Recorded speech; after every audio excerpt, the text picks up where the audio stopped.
There's a media myth that Muslims have always thought it was wrong to artistically portray Muhammad. The truth is a little more complicated. Some Muslims forbid this. In other times and places, they've portrayed Muhammad with his face covered. Then again, some Islamic groups simply do artistically portray him, such as in this recent Shia devotional image.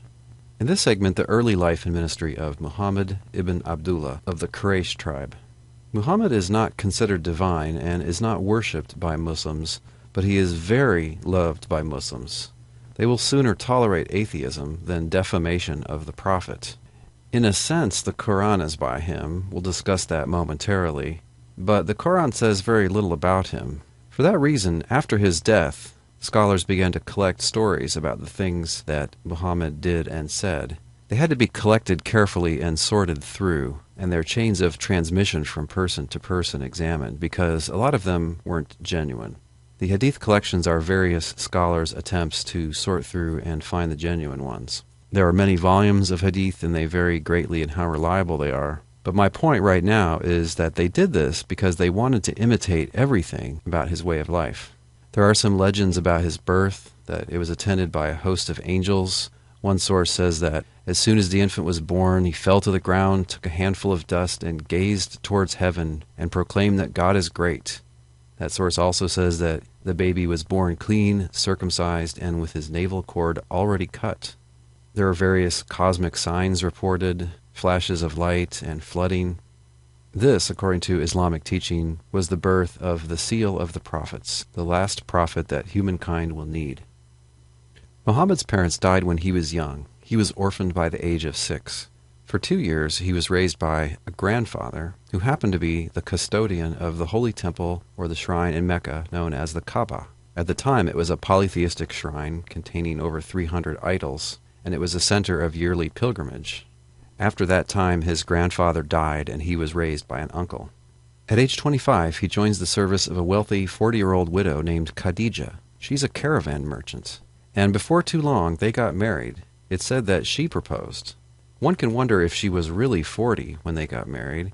She went on to bear him 6 children, 2 boys and 4 girls. Sadly, the 2 boys died in infancy. But they were sort of replaced, because later on Muhammad adopted 2 boys named Zayd and Ali, both of whom became important leaders in Islam, as we'll see. At this point, Muhammad is not yet a prophet. Muhammad gets his first divine revelation from the angel Gabriel at the age of 40 while praying alone in a cave. Gabriel, that name should sound familiar to you. This is the angel in the New Testament who predicts the birth of John the Baptizer to his mother, and he appears to the Virgin Mary and predicts the birth of Jesus. Gabriel appears to Muhammad and orders him to recite. When Muhammad doesn't recite, according to his wife Aisha, he said, quote, "The angel caught me forcefully and pressed me so hard that I could not bear it any more." End quote. At first, he wonders whether he might be crazy or demon-possessed, but his wife, Khadija, encourages him, and she takes him to her elderly Christian cousin, who says, quote, "This one, Gabriel, is the same one who keeps the secrets, whom Allah has sent to Moses." End quote. This experience was followed by a dry spell of perhaps 3 years, during which Muhammad was depressed and no revelations were received, but eventually they continued. So Muhammad came to believe that he was the messenger of God, the last one in a long line of prophets, and periodically hereafter he came out with new recitations, which his followers began to memorize and write down.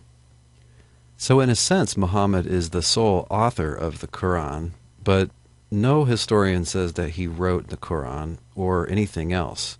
As far as we know, he actually wrote down nothing, and many historians believe that he was illiterate, that he was unable to read or write. What he would do upon getting a divine revelation is kind of speak it and sing it out, and other people would write it down. 24 years after Muhammad's death, various versions threatened to emerge. There were competing records of some of his recitations. If he had written anything down himself, then that would have won the argument right there. To cut off debate and other problems, the third Caliph Uthman had a standard version made and destroyed the other versions, much to the dismay of current-day scholars. At this stage in his career, he hasn't got very far. He has very few followers, and he's living in the city of Mecca here. He's living with Khadija and protected by his powerful uncle. A few people accepted him as the messenger of God, but on the whole, his message was rejected by his own tribe, the Quraysh. It would seem that a lot of the opposition had to do with the fact that Mecca was a popular pilgrimage site, since the Kaaba was a shrine for a great many idols. Remember, the Arabs are polytheistic at this point. And Muhammad's message of one God, who was to be worshipped without idols, that message was a threat to their business and to their whole way of life. Certain chapters, certain surahs in the Quran are from this period. They're called the Meccan surahs. In 619 or 620 CE, his wife and uncle died, and Muhammad was no longer safe in Mecca. But he didn't need to stay in Mecca. It turns out he had another offer.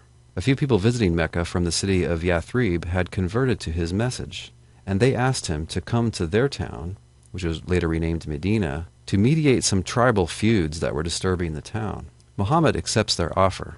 Muhammad and his small party of followers arrive in Yathrib in the year 622. This move is called the Hijrah, the flight. He escapes danger in Mecca, and he goes off to seek his fortunes at Medina. This is the event that starts the Islamic calendar.